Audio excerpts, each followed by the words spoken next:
Bonjour, Paul de l'association Silex Apps pour une nouvelle leçon de l'usage du logiciel Silex. Tout d'abord, je vais me connecter à mon navigateur favori, Chrome en l'occurrence, et me diriger sur l'URL silex.me. Je vous invite dans un premier temps à cliquer sur le bouton Start Now, qui va ouvrir l'interface du logiciel de publication open source Silex. Ensuite, je vais passer par le menu Fichier ou File pour ouvrir le fichier généré à l'étape précédente. Je fais Open File. Je vais accéder à mon répertoire Dropbox en cliquant ici et en permettant à Unifile de se connecter à mon compte Dropbox qui contient a priori le fichier généré à l'étape précédente. Voilà, à condition de ne pas me tromper de code. Voilà, j'autorise donc Unifile à accéder à mon compte Dropbox. C'est fait, je vais fermer cette fenêtre en cliquant dans le coin supérieur droit de mon interface. Et je vais ici recliquer sur Dropbox et vous voyez que je retrouve bien mon fichier, mon premier site Silex que je vais ouvrir d'un simple clic.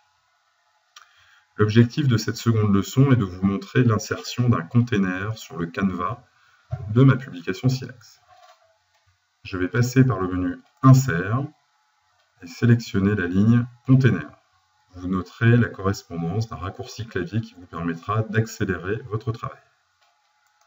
Le fait de passer par cette fonction d'insertion d'un container fait apparaître sur mon canevas un bloc que je vais pouvoir déplacer, redimensionner à loisir, et ici, dans ma palette de propriétés, le positionner très précisément au pixel près.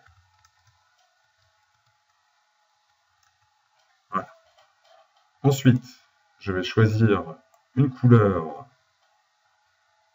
Vous voyez que je peux passer par le code hexadécimal ou cette palette qui va vous permettre de choisir la couleur de votre choix. Je vais ensuite insérer à nouveau un container pour vous montrer une autre petite fonctionnalité de cet outil dont nous parlerons encore dans une étape ultérieure car il vous propose d'autres fonctionnalités. Vous voyez qu'ici je vais passer par border, mettons par exemple une valeur de 5 et vous voyez que border correspond au contour de mon container. Je vais pouvoir éditer cette teinte. Mettons, par exemple, choisir un joli orange. Voilà. Et ensuite, dans la boîte de dialogue, donner une valeur d'arrondi qui va me permettre de faire un site très à la mode. Voilà. Je vous invite à nouveau à sauvegarder ce fichier.